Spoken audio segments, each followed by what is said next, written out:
right, books have sold like hotcakes. You're breaking all sorts of numbers. People are standing in line to see you. Have you ever stood in line to see a celebrity? I have. And I know that's why I asked it. Twice. Once was Herschel Walker, came up to Alaska years ago to sign posters in a sporting goods store. Drove through a snowstorm to go see him. And then the other one was Ivana Trump. She was at JCPenney in Anchorage, Alaska years ago selling a perfume. Happened to be in the store, stood in line, had her sign whatever she was signing, and then turned around and there's a reporter asking me, why are you standing in line to see her?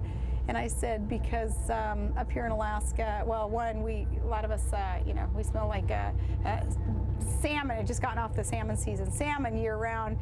Having someone like this in our presence, oh gosh, we're just so honored. We're so flattered, and she's selling good perfume.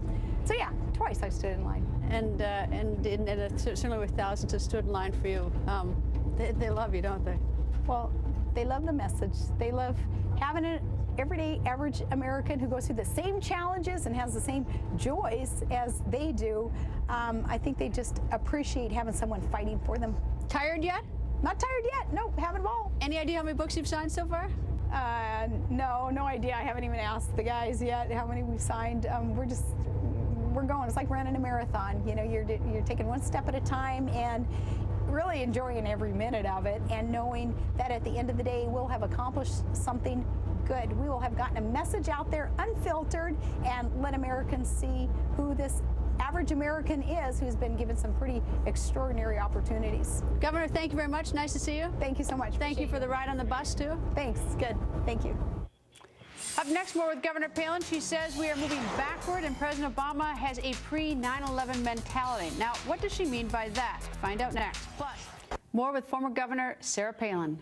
How do you describe the President Obama foreign policy direction philosophy with President George Bush 43? What's the difference? I think it's been summed up for me most clearly when I hear people talk about, well, do we have a pre-9/11 mentality in the federal government, or is it a post-9/11? I think, unfortunately, we're going backwards to a pre-9/11 mentality. And we're not understanding that the enemies in this world, the terrorists, are wired. They are operating in a way to seek this destruction of America and her allies. We saw that on 9/11, that manifestation of their hatred of innocent Americans. Now, we learned so much from that, and I thank President George Bush for understanding how important it was to build up our military and to build alliances to make sure that that never happened again. And it seems like it's kind of politically incorrect to thank President Bush for his security efforts and keeping our country safe and not seeing any attacks since 9/11.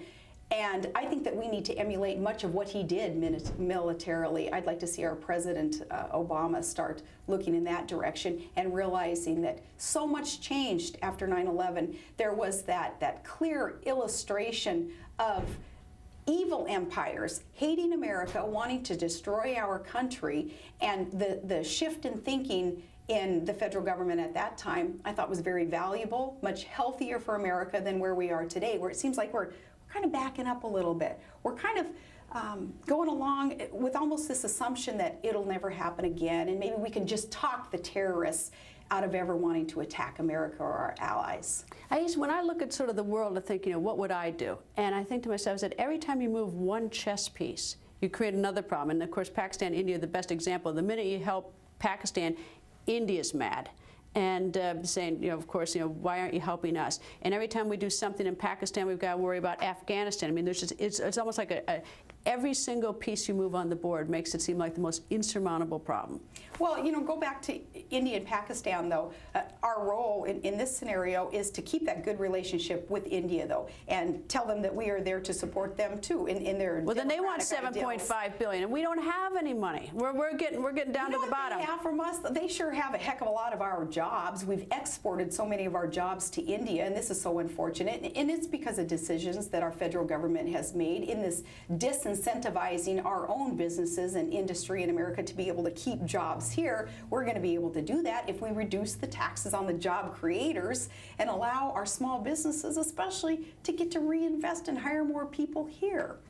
So it all sort of loops back. It all loops back, and it loops back to what to the way our country was formed, and we were going to be different than any other country, and we were going to strive to be the superpower militarily and economically. And I want our country to get back to that, and I think most Americans agree with me. We have the willingness, we have the ableness to get back to where we were and to forge ahead in that direction. That's what I want to see.